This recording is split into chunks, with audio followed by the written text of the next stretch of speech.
Hello student, मैं एकता सिंह आप सभी का ज्ञान चैतन्य चैनल में बहुत बहुत स्वागत करती हूँ। आज के इस टॉपिक में हम general law model historical objectivity के बारे में देखेंगे। यहाँ पर प्रतिफल, संरूप, ऐतिहासिक, वस्तुनिष्ठता, तो इससे रिलेटेड क्वेश्चन यहाँ पर देखने वाले हैं। तो शुरू करते हैं।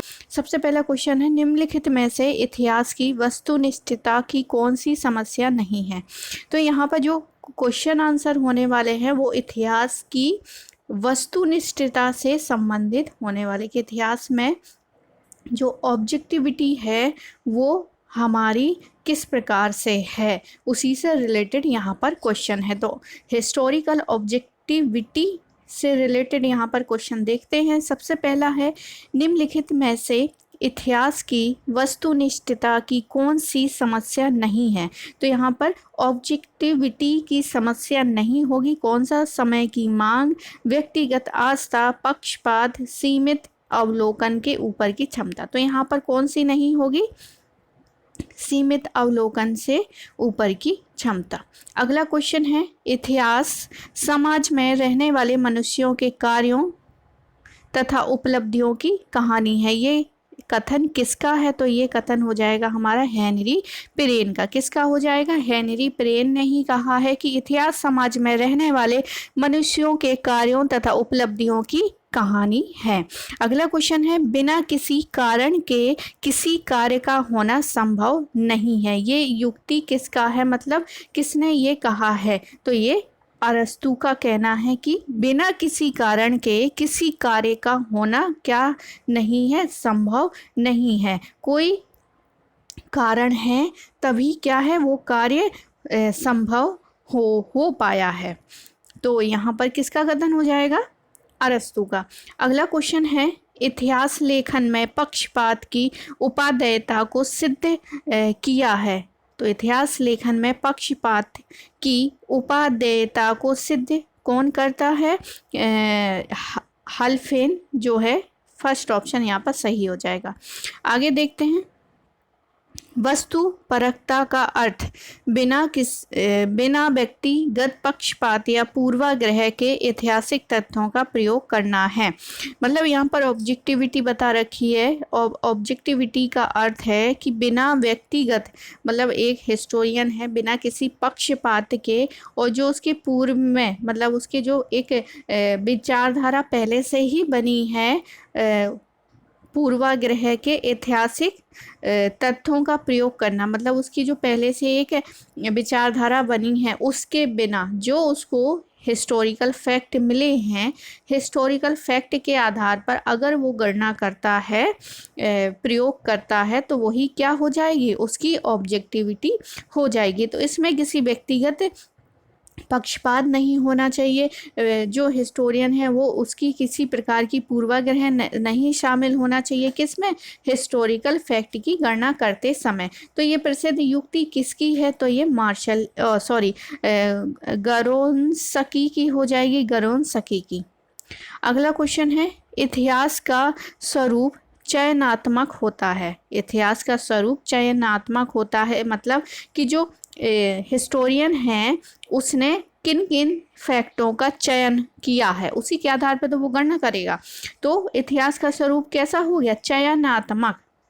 तो ये किसने कहा है? तो ये हमारा हो जाएगा वाल्श।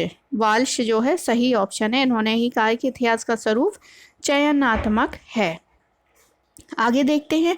अब इसमें बताना है कौन सा सुमेलित नहीं है। तो जो सुमेलित नहीं है वो बताना है। सबसे पहले, एक टन के अनुसार तथ्य स्वयं में वस्तुनिष्ठ होते हैं, ये गलत हो जाएगा। ऑक्सफोर्ड के अनुसार इतिहास में व्याख्या की अपेक्षा तथ्य प्रधान होते हैं। वॉल्टेयर के अनुसार इतिहासकार न्यायाधीश नहीं अपितु, ये थर्ड ऑप्शन जो है वो यहाँ पर सुमेलित नहीं है, क्योंकि क्या है, ये एक न्यायाधीश ही होते हैं इतिहासकार, जो कि अपने जो उन्होंने फैक्ट कलेक्ट किए हैं उसके आधार पर। न्यायाधीश होता क्या है? न्यायाधीश न्याय करने वाला। अब न्याय कैसे करेगा? जो उसके वकील हैं उसके द्वारा जो भी फैक्ट प्रस्तुत करते हैं, जिसके फेवर में ज़्यादा फैक्ट होंगे तो उसी के फेवर में क्या सुना देता है? फैसला सुना देता है। तो वही है कि इतिहासकार जो है वो न्यायाधीश है, यहाँ पर क्या है, नहीं है, अपितु समाज सेवकों, तो ये वाला जो है सुमेलित नहीं है। आगे है राके के अनुसार जो जैसा है उसे वैसा ही इतिहासकार प्रदर्शित करे, ये भी बिल्कुल सही है। राके बिल्कुल ऐसा ही कहते हैं कि जैसा फैक्ट है उसी के आधार पर हमें गणना करनी चाहिए। आगे है इतिहास। इतिहास अतीत के मानवीय कार्यों का अध्ययन है। ये किसका कथन है, तो मानवीय कार्यों का अध्ययन बताया है किसने, कलिंगवुड ने। कलिंगवुड ने किसका हो जाएगा, इतिहास अतीत के मानवीय कार्यों का अध्ययन है, कलिंगवुड। अगला क्वेश्चन है सर्वप्रथम किसने इतिहास के शैक्षणिक पहलू पर बल दिया है, मतलब किसने कहा कि इतिहास जो है हमें क्या है, शिक्षा देने में सहायक होती है, तो हेरोडोटस। हेरोडोटस जो है सही आंसर है। आगे देखते हैं इतिहास का कार्य। इतिहास का कार्य अतीत का मूल्यांकन करना और भावी युगों के लाभार्थ वर्तमान का अनुदेशन करना है। प्रसिद्ध परिभाषा किस विद्वान ने दी है, तो ये है जेपी गूच की। जेपी गूच ने कहा है कि तो जो इतिहास का कार्य है अतीत का मूल्यांकन करना है और भावी मतलब जो भविष्य है उसमें आने वाले व्यक्तियों को लाभान्वित, मतलब उसने जो अतीत का मूल्यांकन किया है उससे लाभान्वित होंगे कौन, भविष्य के लोग, तो ये होंगे जीपी गूच। अगला है ए और आर दिया गया है, इसको हमें बताना है कि कौन सा ए और आर सही है या दोनों व्याख्या सही हैं या फिर गलत हैं। तो यहाँ पर इतिहासकारों को वर्तमान और अतीत में प्रचलित नैतिक विचारों के प्रति संवेदनशील होना चाहिए। दूसरा है इतिहास लेखन के विरूपीकरण में जानबूझकर और बौद्धिक उपेक्षा का एक तत्व होता है जिसमें निष्कपट गलत व्याख्या और मिथ्या बोध को दूर रखा जाता है। तो यहाँ पर दोनों ही सही हैं, परंतु क्या दोनों की व्याख्या सही है, नहीं, तो दोनों की व्याख्या सही नहीं है, क्योंकि यहाँ पर एक कह रहा है कि वर्तमान और अतीत में प्रचलित जो है नैतिक विचारों के प्रति क्या है, संवेदनशील होते हैं, कौन, इतिहासकार, और दूसरा वही बौद्धिक उपेक्षा का एक तत्व होता है, और यहाँ पर क्या है, गलत या फिर मिश्रण को, दोनों ही क्या है, दोनों सही हैं, परंतु दोनों चीज़ें अलग अलग हैं, तो व्याख्या यहाँ पर सही नहीं हो रही है, तो हमारा सेकंड ऑप्शन क्या हो जाएगा, यहाँ पर सही हो जाएगा। आगे देखते हैं इतिहास लेखन की बाह्य आलोचना। यहाँ पर बाह्य आलोचना के बारे में क्या है बताया गया है, बाह्य आलोचना का कौन सा प्रकार सही नहीं है, तो यहाँ पर व्याख्या परक आलोचना, व्याख्या परक जो है आलोचना, ये वाला सही नहीं है। बाकी प्रालेख का स्थान निर्धारण, प्रालेख के लेखक का पता लगाना, प्रालेख का कार्य निर्धारण, ये सारे के सारे ऑप्शन सही हैं। जो नहीं है वो है व्याख्या परक आलोचना करना। अगला क्वेश्चन है इतिहास में कारणता के संदर्भ में नीचे दिए गए वक्तव्यों में से कौन सा सही नहीं है, तो जो सही नहीं है वो बताना है यहाँ पर। तो E.H. कौर के अनुसार इतिहास का अध्ययन कारणों का नहीं अपितु मनुष्यों के द्वारा उत्पादित घटनाएं हैं, तो यहाँ पर बिल्कुल गलत हो जाएगा। E.H. कौर ऐसा बिल्कुल भी कथन नहीं कहते, वो तो खुद ही कारणों का अध्ययन करने के लिए कहते हैं, और कारणों के अध्ययन से ही क्या है, फैक्टों के आधार पर ही वो जो भी घटना है उसकी व्याख्या की जाती है, ना कि मनुष्यों के द्वारा उत्पादित घटनाओं के। तो तीसरा ऑप्शन यहाँ पर सही है। आगे देखते हैं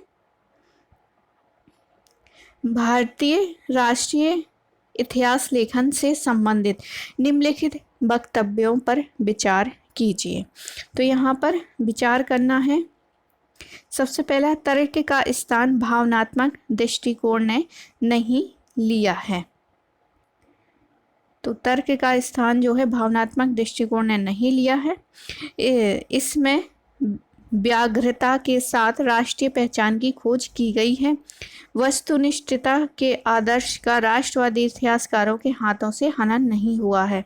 प्राचीन भारतीय अतीत का महिमा मंडन किया गया है, तो बा और दा जो है वो यहाँ पर सही हो जाएगा, तो थर्ड ऑप्शन यहाँ पर सही है। आगे देखते हैं कार्य कारण संबंध इतिहास के लिए क्या है, बाधक है। ये टिप्पणी किसकी है, ये टिप्पणी हो जाएगी जियोडोर जेल्डिन का, जियोडोर जेल्डिन का। थर्ड ऑप्शन यहाँ पर सही है।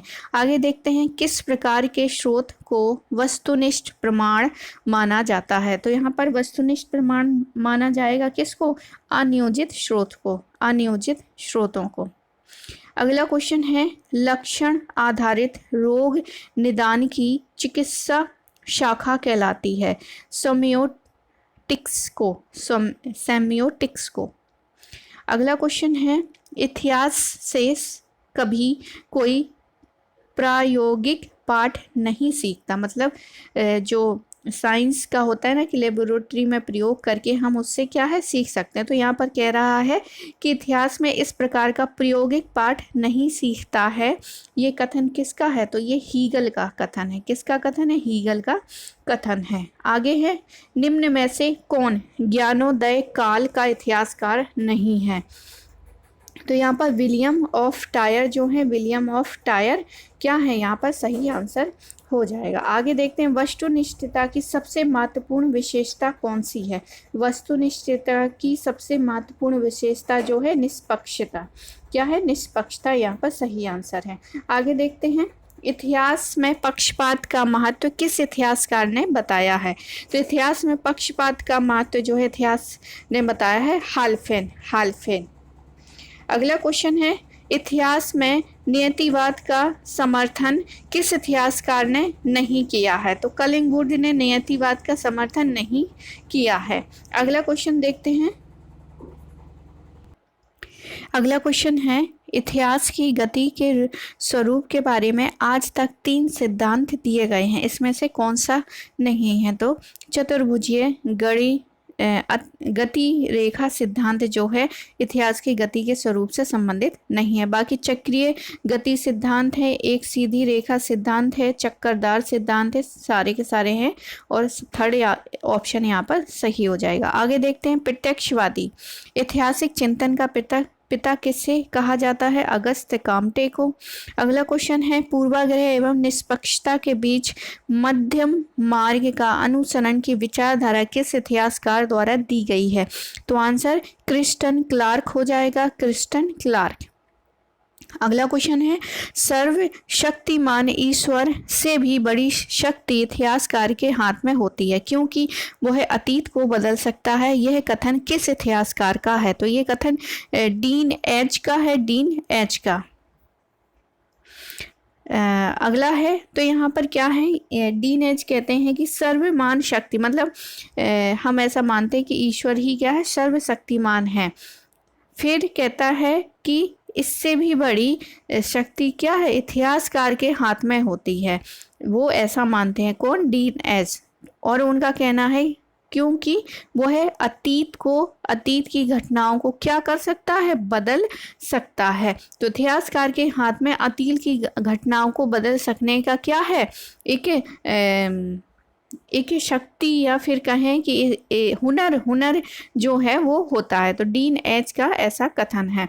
आगे देखते हैं निम्नलिखित में से किस इतिहासकार द्वारा प्रगतिमूलक रेखात्मक इतिहास लेखन पर बल दिया जाता है? तो यहाँ पर सबसे पहले हो जाएगा मार्क्स, फिर हो जाएगा हीगल और फिर दा है स्पेंगलर। कांट यहाँ पर जो है एक सेकेंड, यहाँ पर सेकेंड ऑप्शन जो है मार्क्स हो जाएगा, बा हीगल हो जाएगा और दा कांट हो जाएगा, स्पेंगलर नहीं होंगे।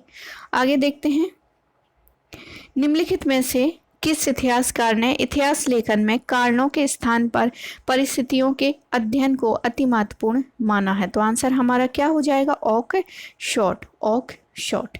अगला क्वेश्चन है निम्नलिखित में से किस इतिहासकार ने इतिहास को एक आंदोलन कहा है? तो इतिहास को एक आंदोलन E.H. कौर कहते हैं।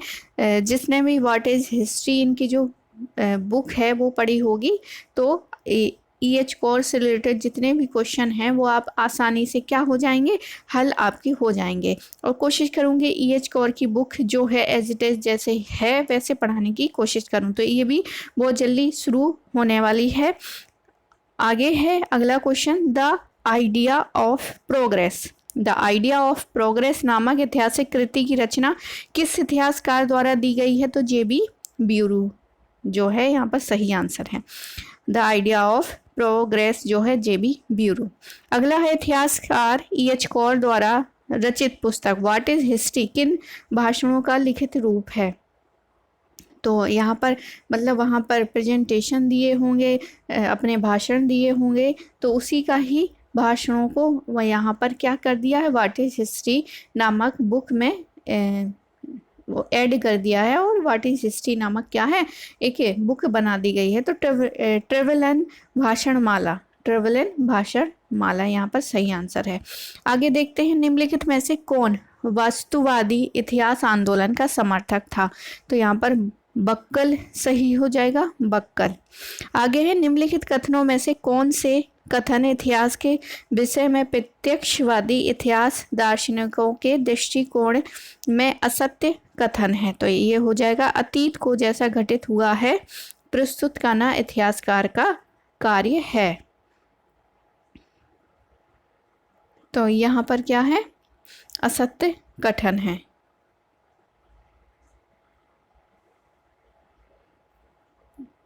अगला क्वेश्चन है, तो यहाँ आज का वीडियो बस यहीं तक, अगले उसमें अगला टॉपिक हम कवर करेंगे क्वेश्चन आंसर के बारे में। तो अगर किसी को डिटेल में देखना है तो यूनिट 10 में सारे वीडियो जो हैं डिटेल में है, आप उसको डिटेल में देखेंगे तो आपको हिस्टोग्राफी कोई और बुक पढ़ने की बिल्कुल भी ज़रूरत नहीं। आपको हिस्टोग्राफी से रिलेटेड जितना भी UGC नेट में पूछा जाता है वो सारे के सारे आपको आसानी से समझ में आ जाएंगे। वीडियो पसंद आए तो प्लीज़ लाइक करें, शेयर करें, सब्सक्राइब करें। मिलते हैं एक और वीडियो के साथ।